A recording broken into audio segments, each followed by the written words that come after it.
ఒకసారి మనం వెళ్ళి మన బిజినెస్ గురించి చెప్పినప్పుడు వద్దంటే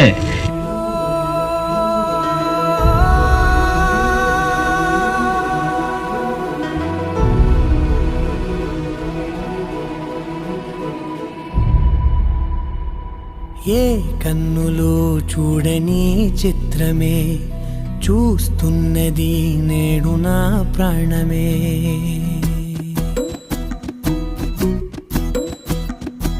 ఏ కన్నులు చూడని చిత్రమే చూస్తున్నది నేడు నా ప్రాణమే.